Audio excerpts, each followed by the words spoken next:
কোষে দেখি 15.3 5-এর অঙ্ক। একটি সামুদ্রিকে দুটি সন্নিহিত বাহু দৈর্ঘ্য 15 সেমি ও 12 সেমি। ক্ষুদ্রতর বাহু দুটির দূরত্ব 7.5 সেমি হলে বৃহত্তর বাহু দুটির দূরত্ব কত?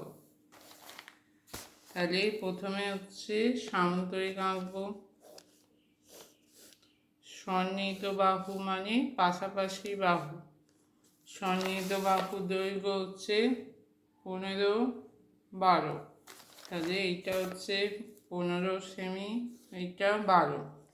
সামুদ্রিকের বিপরীত বাহুগুলো কি হয়? সমান হয়। তাহলে এটা 15 হলে বিপরীত বাহু 15, এই দুটো 12। আচ্ছা, বৃহত্তর বাহু হচ্ছে এখানে 15। তাহলে বৃহত্তর বাহুর মধ্যে দূরত্ব ধরলাম, বৃহত্তর বাহুদ্বয়ের মধ্যে দূরত্ব h1,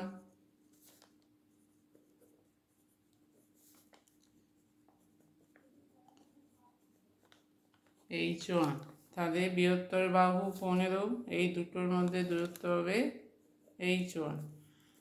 ক্ষুদ্রতর বাহুর মধ্যে দূরত্ব, ক্ষুদ্রতর বাহুদ্বয়ের মধ্যে দূরত্ব সমান হচ্ছে, ক্ষুদ্রতর বাহু হচ্ছে 12, 12, তাদের মধ্যে দূরত্ব হচ্ছে h2।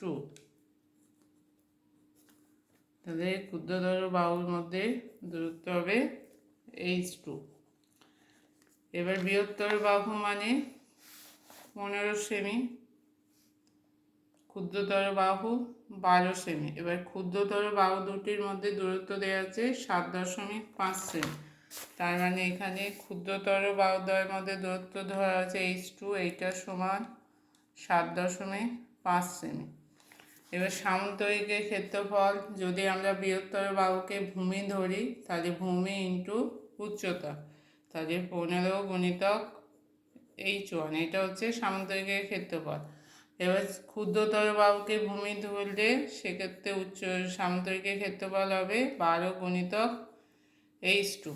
যেহেতু একটাই সামুদ্রিক, তাদের দুটো বাহুকে যদি আলাদা আলাদা ভূমি ধরে ক্ষেত্রফল বার করা হয়, তাহলে সেক্ষেত্রে ক্ষেত্রফল দুটো সমান হবে। তাহলে 15 গুণিতক h1 সমান 12 গুণিতক h2।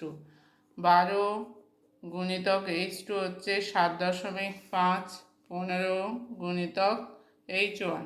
তাহলে h1 সমান হচ্ছে 12 গুণিতক 7.5 বাই 15।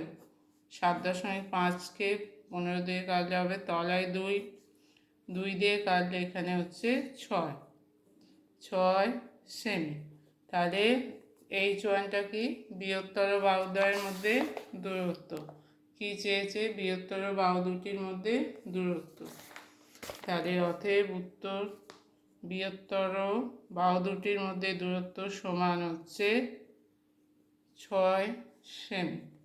বাহু দুটির মধ্যে দূরত্ব সমান 6 সেমি।